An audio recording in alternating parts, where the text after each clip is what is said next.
Ya pemirsa, kita akan menuju ke konferensi pers ASP berikut ini.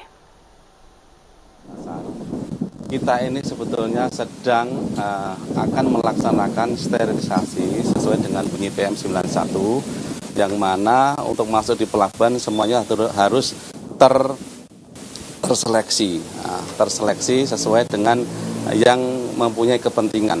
Jadi bukannya kita itu melarang untuk masuk ke pelabuhan, hanya membatasin pada kendaraan, karena kemarin itu lapangan penuh, maka harus dibatasin kendaraan yang keluar masuk yang tidak menyeberang. Karena apa? Kalau itu tidak dibatasin dan kemudian terjadi insiden atau terjadi kecelakaan, maka itu akan lebih membahayakan lagi. Jadi itu bukan tidak boleh, tapi kemarin itu memang lagi sedang puncaknya. Kemudian ke depannya bagi yang akan mempunyai aktivitas di dalam seperti operator pelayaran maupun stakeholder yang lainnya, itu akan kami batasin sesuai dengan kebutuhannya masing-masing. Kalau calo, jadi kami ini sebetulnya tidak ada sistem agen. ASDP itu tidak memiliki agen resmi, tidak. Tapi ASDP memiliki rekan bisnis seperti dengan BNI, BRI, serta dengan D5. Dan itu yang bekerja sama dengan agen resmi itu ada di perusahaan-perusahaan tadi yang bekerja sama dengan ASDP. Jadi ASDP tidak secara langsung bekerja sama dengan agen-agen yang ada di sekitaran pelabuhan. Dan calo, praktek-praktek percaloan itu sebetulnya di mana-mana akan ada terjadi di saat apalagi peak season ya. Jadi peak season itu selalu ada yang namanya mungkin itu dibilang calo. Tetapi kami dari ASDP sudah sebelum jauh-jauh hari sebelum dilaksanakan anglep ini, kita sudah mengumpulkan para agen atau yang bekerja sama dengan ASDP, dan baru saja kemarin tanggal sebelum hari peak season kemarin kami juga sudah memanggil lagi dari pihak BNI, pihak BRI maupun dari D5 untuk mengatur agennya jangan sampai mengambil tarif fee ya, yang ditetapkan itu adalah 6.500, jangan melebihi dari 6.500. Jadi kami juga sudah berusaha untuk memberikan pemahaman kepada mitra kerja kami dalam hal ini BRI, BNI, sama D5 untuk bisa menyampaikan kepada agen-agen resminya mereka untuk tidak mengambil biaya administrasi melebihi dari yang ditentukan, yaitu 6.500. Iya Pak, tapi kalau kita melihat di luar sana banyak yang kehabisan tiket. Seperti apa Pak jadinya? Jadi kalau kehabisan tiket memang reservasi, berdasarkan dari reservasi kami, itu sudah memang kuotanya habis.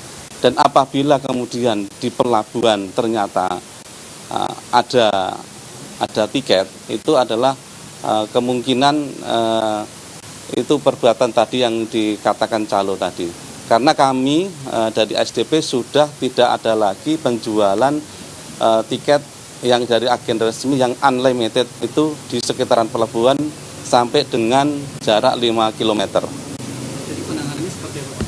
Kalau penanganannya, kalau kami artinya koordinasi juga dengan pihak kepolisian. Kemarin juga kami juga sudah ketemu dengan Pak Kapolda langsung terkait dengan ini gimana caranya. Jadi kami bekerja sama dengan kepolisian supaya ke depannya hal ini tidak terjadi lagi.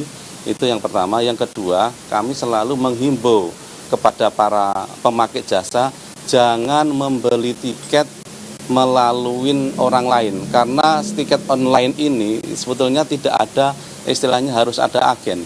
Tiket online ini bisa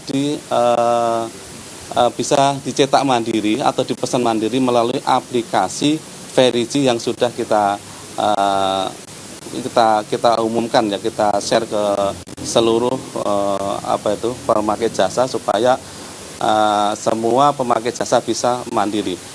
Dan ke depannya apabila memang pemakai jasa yang belum atau mungkin gaptek belum bisa mencetak sendiri atau memesan sendiri melalui aplikasi Verisi, kedepannya ASDP akan bekerja sama juga dengan Traveloka seperti maskapai lain di dalam menjual tiketnya.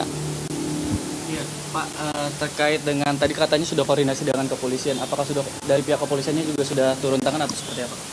Kalau dari kepolisian kami belum tahu kapan turun tangannya karena mereka mempunyai cara yang tersendiri untuk bagaimana bisa menertibkan praktek-praktek percaloan di sekitaran pelabuhan. Berarti dari pihak ASDP tindakan tegasnya baru cuma imbauan aja berarti ke masyarakat? Kalau ASDP tidak bisa secara langsung turun memberantas, lalu kita tidak mempunyai kekuatan untuk ke sana, tetapi yang kita sampaikan bahwa calo itu sebetulnya bukan merupakan mitranya ASDP, enggak. ASDP sekali lagi saya tegaskan tidak bermitra dengan calo. ASDP bermitra dengan BRI, BNI, dan D5 itu di dalam menjual tiketnya. Kemudian dari pihak mitra kami itu mereka mempunyai agen-agen resmi. Jadi itu bukan secara langsung ke ASDP, tidak gitu.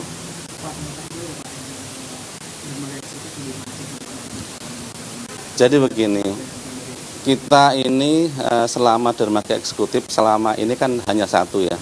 Dan ternyata yang awalnya dermaga eksekutif itu masyarakat belum mengetahui, kemudian sekarang animo masyarakat itu sangat antusias sekali terhadap dermaga eksekutif, maka dermaga eksekutif paling diminatin. Kenapa itu menjadi lama? Jadi begini, kita ini kan sudah menjual tiket secara kuota per jam.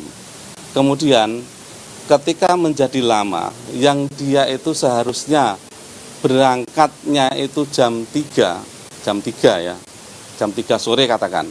Dia datangnya itu jam 8, maka itu akan menjadi lama ketika dia harus menunggu sampai jam 3 gitu.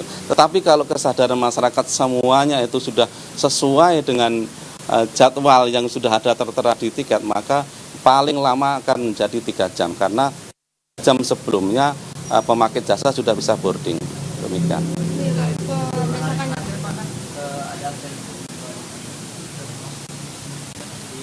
Kalau prediksi kami mungkin dari kemarin 19-20 itu merupakan puncak, prediksi puncak pada anggap ini. Namun demikian kami juga tetap waspada, jangan sampai nanti itu tetap mengalir terus sampai nanti sampai tanggal 21. Dikarenakan apa? Untuk penentuan Hari Raya Idul Fitri masih ada 2 versi dari pihak Muhammadiyah, kemungkinan besok ya, dan pihak pemerintah belum mengumumkan, kemungkinan masih menunggu sidang hisbatnya. Oke, kalau terjadi penumpukan gitu? Kalau jadi gini, ASDP itu operator pelabuhan dan kami bertanggung jawab sepenuhnya di lingkungan pelabuhan. Bagaimana caranya untuk mengatur supaya tidak terjadi antrian panjang keluar pelabuhan? Maka ASDP dengan pengalaman tahun yang tahun lalu mungkin sampai 9 kilo ya di luar sana, maka kami sudah beraksi atau kami sudah merealisasikan dengan peningkatan kapasitas parkir di lingkungan dermaga. Seperti yang mungkin rekan-rekan semua lihat, dari depan eksekutif, kemudian di koridor Selasar, dan bahkan kantor kami yang lama itu kita demolis, kantor KSKP kita demolis, dan kita membeli tanah juga, itu dalam rangka mengantisipasi jangan sampai terjadi antrian yang panjang sampai di jalan raya. Itu untuk internal dari dalam pelabuhan. Kemudian yang di luar pelabuhan yang di jalan, kami berkoordinasi dengan kepolisian, kami dengan koordinasi dengan pengelola jalan tol, dengan dinas perhubungan setempat untuk melaksanakan yang namanya delaying system. Delay system itu kita lakukan di rest area ataupun buffer zone di non tol. Yang dimana kalau ada penumpukan gitu kan, ada pemudik yang datang lebih awal gitu. Nah, untuk pemudik yang datang lebih awal itu tertahan di antrian yang panjang itu namun tidak bisa masuk ke kapal, bagaimana dengan tiketnya? Apakah ada refund atau segala macam dari waktu itu? Ya, jadi kalau kita ini ada sistemnya, jadi semuanya sudah ada sistemnya. Kemudian kita juga melihat apakah ini merupakan force majeure atau ini merupakan kesengajaan, kan gitu ya. Mungkin rekan-rekan semuanya juga pernah naik pesawat ya. Ketika kita naik pesawat, kita kena macet, kemudian kita sampai di bandara, kira-kira ditinggal pesawat enggak, kan gitu ya. Itu yang antrian di dalam udah masuk. Ya. Itu gimana Bapak? Jadi gini, kan kita Ya pemirsa, demikian penjelasan dari General Manager ASDP Cabang Merak, Soeharto, terkait dengan tidak ada lagi penjualan tiket resmi di pelabuhan sehingga masyarakat diharapkan dapat berhati-hati dengan adanya praktik calo di pelabuhan. Breaking news, puncak arus mudik Lebaran 2023 akan kembali sesaat lagi.